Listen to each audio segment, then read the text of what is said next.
మా ఫ్రెండ్ అయితే మంచిగా కూర్చొని హాయ్ చెప్తుంది. కానీ మేము మాత్రం ఏ సాంగ్‌కి డాన్స్ చేయాలని అయితే ప్లాన్ అయితే వేస్తున్నాం. ఎవరెవరు ఏ ప్లేస్‌లో నిల్చోవాలని చెప్పి మా గ్యాంగ్ అంతా కలిసి చాలా ప్లానే వేసాం. బట్ ఆ ప్లాన్ అయితే ఫెయిల్ అయిపోయింది. ఎందుకంటే మొత్తం అందరూ కూడా వచ్చేసి రౌండ్‌గా అయితే నిల్చొని అయితే డాన్స్ చేసేసాము. ఇంకేముంది గుంపులో గోవింద అందరూ ఎలా చేస్తే అలా గెంతేయడమే. సో మేమైతే ఫుల్‌గా ఎంజాయ్ చేసేసాం. డాన్స్ చేయడం కాదు గానీ ఆ ఎండలకైతే మామూలుగా దాహం వేయలేదు. సో అందరం కూడా వాటర్ ప్యాకెట్లు అయితే ఖాళీ చేసేసాం. అసలే ఎండాకాలం అందులో ఈ హెవీ డ్రెస్సులతో డ్యాన్స్ చేయడం వల్ల అందరం అయితే ఫుల్గా అలిసిపోయాం. సో మేమైతే కొంతసేపు అయితే గ్యాప్ ఇచ్చాం. సో ఈలోగా అయితే అబ్బాయిలు ఇంకా వాళ్ళ ఫ్యామిలీ మెంబర్స్ అయితే అందరు కూడా డ్యాన్స్ అయితే చేసేసారు.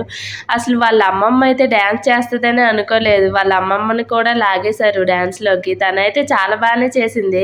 ఎక్కడైతే డ్యాన్స్ చేస్తుంది పెళ్లికూతురు వాళ్ళ అమ్మ నాన్న అంటే నాకు బాప మాయ అవుతారు. సో పెళ్లికూతురు వాళ్ళ తమ్ముడే అనమాట వాళ్ళు లాగింది. సో వాళ్ళు కూడా డ్యాన్స్ అయితే చేసేసారు.